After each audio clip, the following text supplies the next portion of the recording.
योगी जिसके लिए UP BJP से लड़ गए थे, उसने योगी आदित्यनाथ का विरोध क्यों किया? जिसको योगी ने हाथ पकड़कर सिखाई सियासत, वो योगी पे ठाकुर होने का आरोप क्यों लगा रहा था? ये कहानी योगी आदित्यनाथ के उस विधायक की है जिसको योगी ने कभी अपने दम पर बीजेपी का विरोध करते हुए जिताया था। योगी आदित्यनाथ उस वक्त गोरखपुर के सांसद थे। 2002 के विधानसभा चुनाव में बीजेपी ने जिस उम्मीदवार को उतारा था, उसका विरोध अकेले योगी आदित्यनाथ कर रहे थे। राधा मोहन दास को पहली बार विधायक बनने के लिए योगी आदित्यनाथ ने खूब मेहनत की थी, क्योंकि चेहरा तो राधा मोहन थे, लेकिन छवि योगी आदित्यनाथ की दांव पर लगी थी। उस वक्त बीजेपी ने अपना उम्मीदवार शिव प्रताप शुक्ला को बनाया था। योगी भी बीजेपी में थे, लेकिन शिव प्रताप शुक्ला का विरोध कर रहे थे। राजनाथ सिंह से लेकर उस वक्त के तत्कालीन नेताओं को योगी आदित्यनाथ ने खूब समझाया कि शिव प्रताप का टिकट काट दीजिए, लेकिन योगी आदित्यनाथ की बात उस वक्त बीजेपी में किसी ने नहीं सुनी। फिर योगी ने पार्टी में रहते हुए पार्टी के खिलाफ अपना उम्मीदवार खड़ा कर दिया। न बीजेपी का, न कांग्रेस का, न ही सपा, न ही बसपा, योगी आदित्यनाथ का उम्मीदवार। एक वक्त था योगी को 2002 में सीनियर बीजेपी नेताओं ने अनसुना कर दिया था। ऐसे में योगी ने डॉक्टर राधा मोहन दास अग्रवाल को मैदान में उतारा और डंके की चोट पे जिता भी डाला। लेकिन आज राधा मोहन दास अग्रवाल मैदान में तो हैं, लेकिन कई मोर्चों पर योगी आदित्यनाथ का खुला विरोध करते हैं। यहां तक कि केशव प्रसाद मौर्य के पक्ष में कई बार उनकी टिप्पणी साफ इशारा करती है कि वो अब योगी के नहीं रहे। उसी वक्त सीनियर नेताओं की नजर योगी आदित्यनाथ पे पड़ी। हालांकि योगी तो जीत गए, लेकिन उनकी एक मुसीबत भी जीती।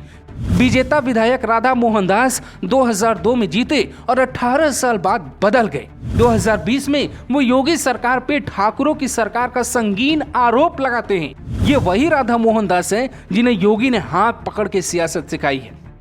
हम आपका राधा मोहन दास का ऑडियो सुनवाते हैं, लेकिन उसके पहले कुछ और बातें भी समझाते हैं। योगी आदित्यनाथ के दबदबे के चलते शिव प्रताप शुक्ला को बीजेपी का टिकट मिलना भी अब बंद हो गया। शिव प्रताप शुक्ला धीरे धीरे योगी आदित्यनाथ के दबदबे के चलते हाशिए पर चले गए थे। जब बीजेपी के केंद्रीय नेतृत्व को इलाके में ब्राह्मणों की नाराजगी को लेकर फीडबैक मिला, तो नई तरकीब निकाली गई। जुलाई 2016 में यूपी विधानसभा चुनावों से करीब साल भर पहले खास रणनीति के तहत राज्यसभा भेज दिया गया और फिर मोदी सरकार में शिव प्रताप को कैबिनेट में शामिल कर लिया गया। लेकिन अब यही राधा मोहन दास योगी पे आरोप लगाते हैं कि वो ठाकुरों की सरकार है। साल 2020 में एक ऑडियो वायरल हुआ था, वो क्यों आगे समझाएंगे, लेकिन पहले आप सुनिए वो ऑडियो जिसमें वो सरकार को ठाकुरों की सरकार बता रहे हैं। भाजपा में रहते हैं, ठाकुरों की सरकार चल रही है जी, और आप ठाकुर परिवार की बात कर रहे हैं जी। क्या कर रहे हैं गलत? वो हाँ, तो वही बनियों की सरकार कभी चलती है सर? जरा वो ठाकुरों से ठीक से रहिए, ठाकुर परिवार मत कहिए, डर के रहिए उनसे। आगे बताइए। अब आपको बताते हैं कि इस ऑडियो के पीछे की कहानी क्या है। गोरखपुर में विवाद की शुरुआत हुई। एक इंजीनियर के तबादले की बात थी, लेकिन बढ़ते बढ़ते बीजेपी के शहर विधायक और योगी के इस वक्त के सबसे बड़े सियासी विरोधी डॉक्टर राधा मोहन दास अग्रवाल के इस्तीफे तक आ पहुंची। और फिर योगी और केशव तक भी बात आई। विधायक का इस्तीफा मांगा था बीजेपी के सांसद रविकिशन ने ही। राधा मोहन दास अग्रवाल ने काम में लापरवाही को लेकर सहायक अभियंता के सिंह की डिप्टी सीएम से शिकायत की थी।